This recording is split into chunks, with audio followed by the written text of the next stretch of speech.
Ouais, mais du coup, merci beaucoup. Allez, bonne journée, rentre bien. Oui, bon, on se voit tout à l'heure. Ça roule. Allez, ciao, merci.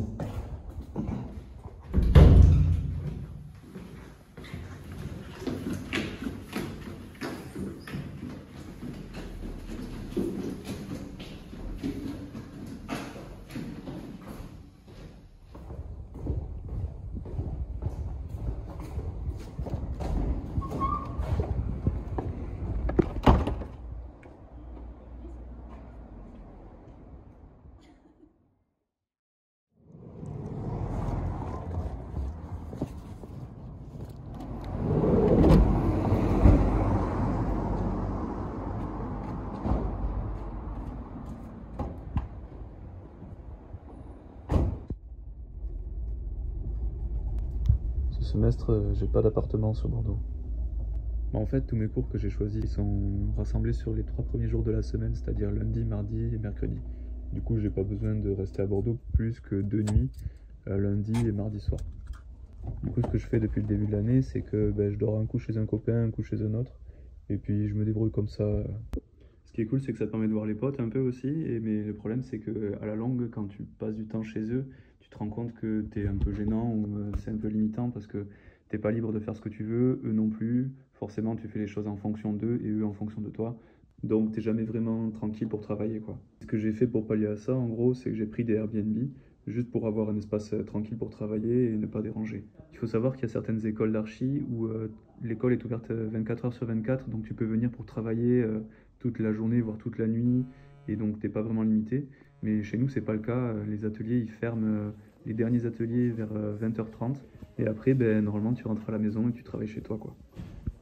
Donc au bout d'un moment, j'ai fait avec Airbnb pour pouvoir me dégager du temps de travail au calme et tranquille. Et donc ça me revenait à peu près à 78 € la semaine, juste pour les 2 nuits en fait, et le ménage compris. Et donc si on le ramène au mois, en fait, ça revient quasiment à un loyer complet. Donc finalement, ce que je fais depuis plus d'un mois, c'est que le plus souvent, je dors dans mon van. Comme ça, je suis tranquille, j'embête personne. Et ce van, je l'avais acheté il y a 3 ans avec mon salaire quand je travaillais encore. Et je l'avais acheté surtout pour vadrouiller, profiter pendant les vacances, pouvoir l'aménager et faire quelques road trips. Mais finalement, il me sert plus de logement d'appoint que d'autre chose, quoi. Il m'a beaucoup servi, par exemple, pour me loger pendant tout l'été il y a 2 ans, où je faisais la saison dans les Landes et où le prix est vraiment beaucoup trop cher quand on veut gagner un petit peu de sous pour faire des études à côté. Et aujourd'hui, en fait, c'est l'inverse. J'habite de manière régulière dans les Landes à l'Itémix, donc sur la côte. Et c'est très difficile de trouver un logement parce qu'ils sont très peu disponibles à l'année et de toute façon, ils sont très chers. Donc en fait, c'est un choix économique, c'est vrai, de se passer d'un logement à Bordeaux donc, dans la semaine pour pouvoir aider ma copine à payer son loyer et partager le logement à l'Itémix et y vivre à l'année. Et donc le van, si je dois vous faire un tour, en gros, il est aménagé avec juste un lit que j'ai bricolé moi-même, 4 pieds sur un ancien sommier, et il est comme ça posé dans le van, accompagné d'une glacière avec un petit peu de matériel de camping que j'avais acheté du coup dans l'idée de faire des road trips.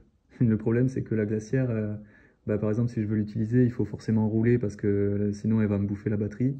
Et ça rejoint la problématique principale, c'est-à-dire que j'ai pas d'électricité dans le van. Donc quand je veux travailler, je m'assois sur le lit, je travaille sur mon ordi, mais dès qu'il a plus de batterie, c'est terminé quoi. Il faut que je passe à autre chose, mais je peux pas vraiment non plus travailler sur papier, ni faire de maquette parce que j'ai pas de bureau. Alors ce semestre, on a pas mal de chance parce que en master, là, on travaille beaucoup moins sur maquette et sur papier.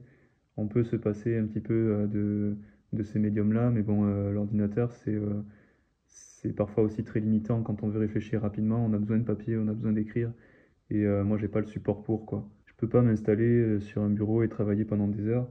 D'une part parce que soit je me fais virer de l'atelier à 20h30, soit parce qu'en fait, dans le van, j'ai pas de bureau et travailler sur papier, sur un matelas, donc allongé, voilà, dans 10 000 positions, c'est pas du tout évident.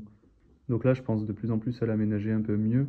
C'est-à-dire, vu que c'est un peu mon kiff aussi, hein, ce sera mon métier plus tard, l'aménagement d'espace. Donc, ce serait vraiment de monter un lit avec un clic-clac, de manière à avoir une position assise face à du rangement et qui intégrerait un bureau sur lequel je pourrais poser mon ordinateur ou des cahiers pour pouvoir écrire, dessiner, etc.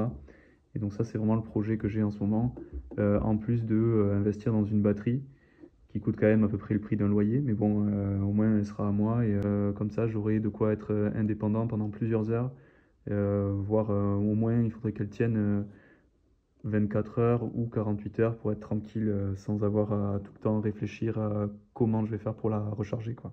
Ça me permettrait de m'organiser différemment, c'est-à-dire d'avoir préparé mes repas le week-end pour les 2-3 jours où je suis sur Bordeaux, et les tenir dans la glacière, donc qui serait allumée et qui tiendrait au froid pour la journée en fait, et qui me permettrait de manger tous les soirs sans avoir à réfléchir aussi, est-ce que je mange ce soir froid, je me débrouille, je vais à Intermarché, je me fais un sandwich, ou alors je me paye un McDo, mais bon, c'est pas le but, puisque le but c'était de faire des économies, quoi.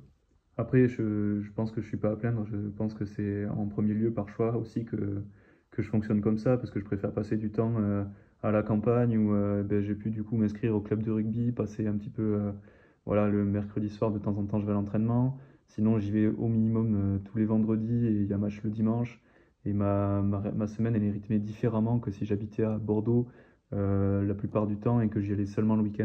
Le moment le plus compliqué, en fait, c'est cette période entre la rentrée et Noël. En fait, comme je suis en reprise d'études et que je travaillais avant, j'ai une déclaration d'impôt qui est séparée de mes parents. Et le problème, c'est que le Crous, lui, il ne le voit pas vraiment de la même manière. Quand on veut faire une demande d'aide, on est obligé de faire un dossier classique, en sachant pertinemment qu'il va être refusé. Et puis, dans un deuxième temps, on peut faire une demande d'aide spécifique annuelle en justifiant avec un dossier assez conséquent qui demande beaucoup d'éléments pour justifier, et faire passer ça en commission. Et en fait, le problème, c'est que la première commission, elle statue fin octobre. Donc déjà, la période entre septembre et octobre, ben, on n'a pas d'aide. Et on peut fonctionner, moi je fonctionne que sur mes revenus de saisonnier d'été. Et puis, si jamais on loupe cette première commission, parce que ça m'est arrivé, il y a des papiers qui manquent, donc on fait remonter le dossier, et ça, voilà, ça végète un petit peu. Ben, la deuxième session, elle est qu'en décembre. Donc là, ça veut dire qu'on a septembre, octobre, novembre, décembre, et on est en général aidé que, même si c'est de manière rétrospective, on reçoit les sous qu'en janvier. Donc on a 4 ou 5 mois où on n'a aucun revenu, quoi. Et du coup, à ce moment-là, quand on reçoit les sous, c'est un peu le jackpot. Comme c'est rétroactif, on récupère les 2 ou 3 ou voire 4 mois de non perçus. Sauf qu'en fait, on déchante vite parce que ben, il faut payer toutes les factures en retard. Pour le coup, là, moi, ben, j'ai aidé ma copine à payer l'eau, l'électricité, etc. Et donc, ce que j'ai touché là au mois de novembre, qui donc comptabilisait le mois de septembre, d'octobre et de novembre, ben, en quelques minutes, c'était bouffé, puisque tout est parti dans les factures. Et de la même manière, j'ai des frais perso aussi à payer, parce que moi je suis auto-entrepreneur en tant que dessinateur en bâtiment. Donc ce que je fais, c'est des plans pour les particuliers, des dépôts de permis ou des déclarations préalables pour faire des modifications sur des bâtiments. Et dans ce cadre-là, j'ai l'obligation de prendre une décennale, donc à l'année ça me coûte environ 1600 euros, je crois que c'est. Et en plus de ça, à chaque fois, ben, quand on déclare, on nous prend, l'URSSAF prend environ 25% de ce qu'on gagne. Donc si on fait le calcul, moi cette année, j'ai réussi à gagner quelque chose comme 3500 euros. Mais si tu enlèves déjà 25%, donc sur les 3500, plus les 1600 euros de décennale, mais je crois qu'en fait il me reste à peu près 800 euros d'argent dans ma poche. Donc c'est très peu, et c'est assez compliqué, mais ce qui est normal parce que c'est le début d'activité. Ça fait que depuis décembre l'année dernière que j'ai monté l'auto-entreprise.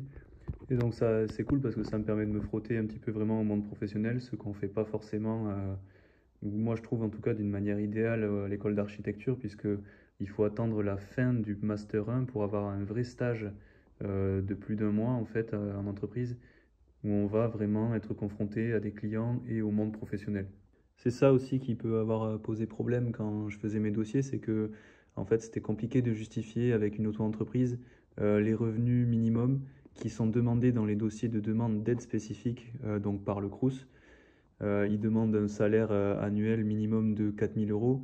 Et donc en fait, moi en gagnant des sous avec l'auto-entreprise, ça rentrait pas comme des salaires. J'avais pas de bulletin de salaire, j'étais obligé de faire passer ça avec des déclarations faites sur l'honneur à l'URSSAF. Et c'est ce qui faisait que c'était difficile de prendre en compte par le Crous et me déclarer en tant que boursier.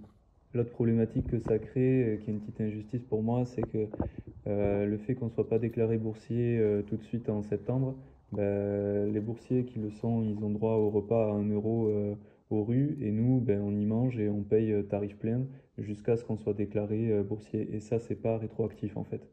Alors, la perspective pour moi là, c'est soit je trouve un logement grâce aux aides du Crous, donc pour la suite de l'année, et notamment pour passer l'hiver, parce que je cache pas que là il commence à faire vraiment froid dans le van, même si c'est qu'une nuit. On se met bien sous la couette et ça peut passer, mais de nuit ça passe. Mais après, je sais qu'au semestre prochain, je risque de ne pas avoir les cours groupés de la même manière, ce qui veut dire que je vais devoir y passer de lundi à vendredi. Et là, 5 jours par semaine dans une petite boîte en métal pas isolée, c'est vrai que janvier, février, mars, ça risque d'être vraiment compliqué avant d'arriver au beau jour où ça serait vraiment plus agréable, moins désagréable. Dans l'ensemble, c'est vrai que ça fout un peu les boules parce que moi j'avais pris cette année de césure déjà pour créer cette auto-entreprise et me confronter au monde professionnel, mettre en place aussi une structure qui me permettrait de travailler en parallèle de l'école pour me faire un petit peu de sous.